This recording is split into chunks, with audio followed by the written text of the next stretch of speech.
Je vais un peu plus vite sur un troisième défi, qui est celui de la mondialisation.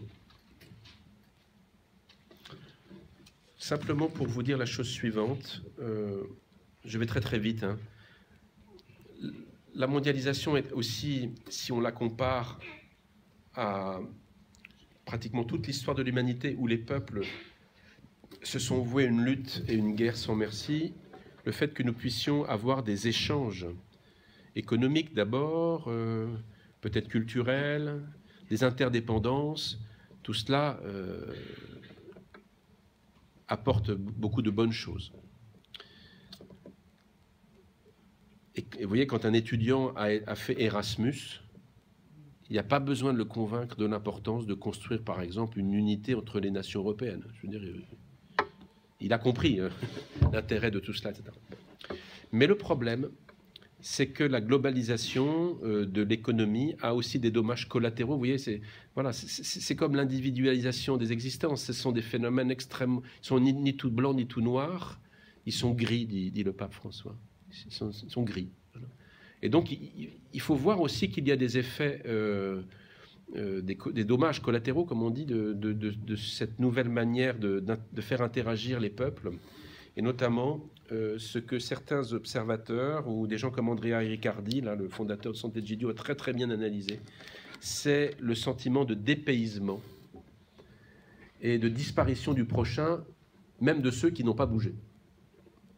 C'est-à-dire que pour beaucoup d'êtres humains, cette vie mondialisée a brouillé pour eux les repères sur lesquels ils pouvaient construire leur existence.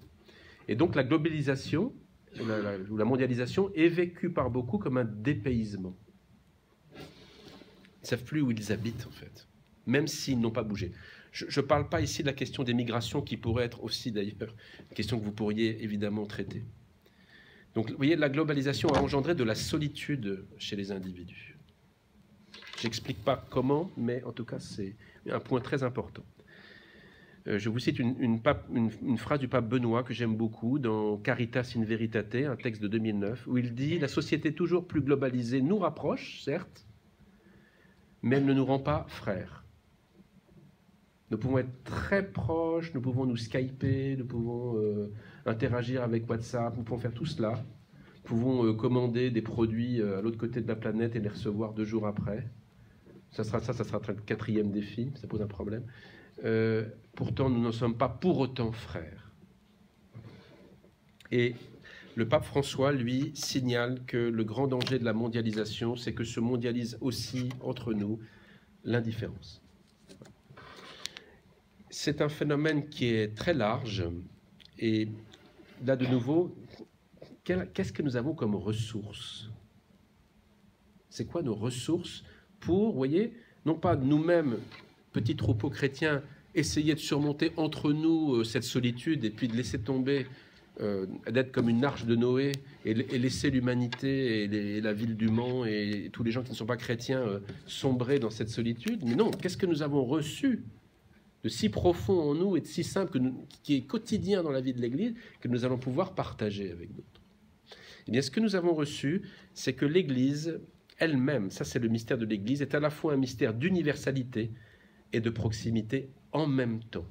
Il faut tenir les deux ensemble. Universalité, ça veut dire que tout homme, toute femme qui veut être accueilli dans l'Église doit l'être, qu'il n'y a pas des conditions de ressources ou de race ou de niveau social ou je ne sais quoi qui serait une condition d'accueil dans l'Église.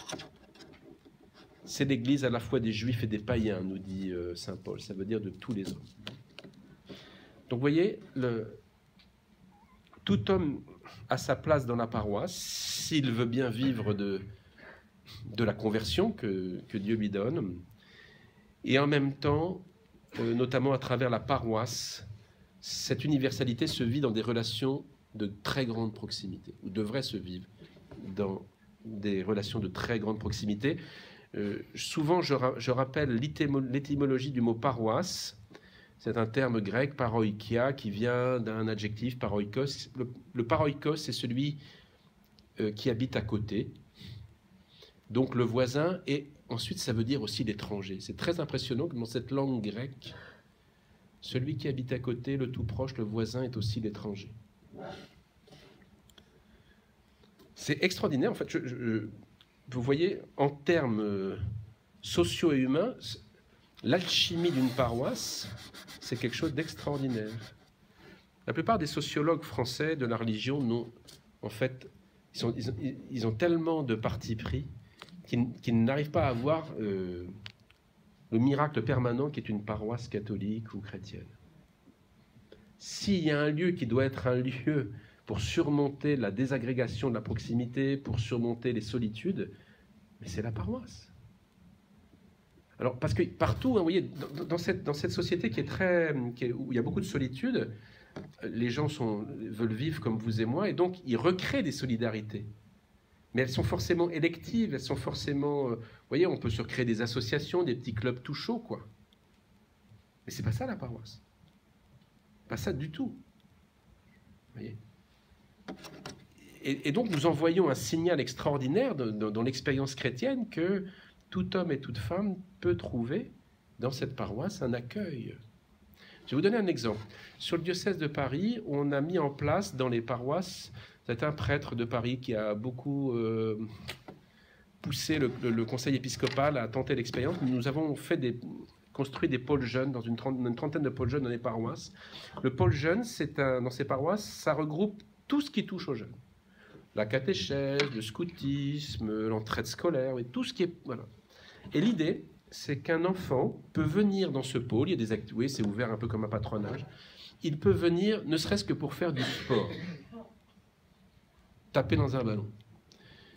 Et toute la conversion, justement, qui est aujourd'hui en jeu, c'est de permettre à un enfant, un adolescent qui entre, d'entrer comme il veut dans tout ce qui lui est proposé d'activité et d'essayer de l'aider autant qu'il est possible dans son cheminement vers le Christ. À son rythme. On ne va pas lui dire « Ah bah oui, toi tu as 12 ans, tu es en 6e, tu n'es pas baptisé, donc tu seras baptisé dans 2 ans. » Mais on n'en sait rien. Hein. On n'en sait rien. C'est trop mystérieux cette affaire-là. Tu veux jouer au foot ou tu veux rendre un service? Tu es le bienvenu. Tu as ta place. Et on verra. Puis tu verras que tes petits copains, ils vont à la messe à la fin de la journée, ils vont prier. Est-ce que tu veux venir? Si oui, etc. L'Église est un mystère incroyablement puissant de proximité et d'ouverture totale, en fait. Alors, vous voyez la question, la conversion, je termine par là, qui est derrière, c'est celle que le pape a glissée un moment dans son interview, et dont il parle assez sévèrement dans La joie de l'Évangile, c'est comment on fait pour sortir nos paroisses, nos communautés, d'abord de la fascination des structures. Ça, je ne sais pas comment on fait pour être aussi fasciné par les structures. Alors, on doit bien y faire attention, mais ça peut aussi prendre toutes nos énergies. Comment on peut sortir de cette fascination des structures? Comment on peut sortir d'un climat peu accueillant et d'une attitude bureaucratique qui a été dit par le pape? Bon, ben, je ne sais pas. Vous verrez. Dieu verra. Dieu pourvoira. Mais on a une bombe, là. Nos paroisses, c'est des bombes. C'est des bombes d'amour, vous voyez. Souvent, quand je salue les séminaristes, je dis « Tiens, bonjour les terroristes. » Bah oui, vous êtes des terroristes de l'amour, vous posez des bombes d'amour un peu partout. Bah ouais. Je sais pas, moi ça m'enseigne ce que font les gars de Daesh. On peut reprendre complètement leur méthode et puis vous voyez, la subvertir complètement évangéliquement. C'est ce qu'on appelle la BA chez les Houveteaux. Poser une bonne action chaque jour. On peut leur dire aujourd'hui, parce que peut-être bonne BA, ça leur dit bonjour, bah vous allez poser une bombe d'amour en rentrant à la maison. Peut-être en mettant la table, voilà. Ça c'est une bonne bombe d'amour. Vous allez voir, ça va secouer la maison. Surtout si tu ne le fais pas depuis déjà des mois. Allez, je termine par le dernier défi. Pardon, c'est simplement des petits spots que j'essaie de faire parce que c'est pas en argumentant trop. Mais simplement en essayant d'éveiller quelque chose voilà, que j'espère arriver à mes fins. Le dernier défi que l'humanité doit... Parce que à chaque fois, ce sont des défis planétaires dont je suis en train de vous parler.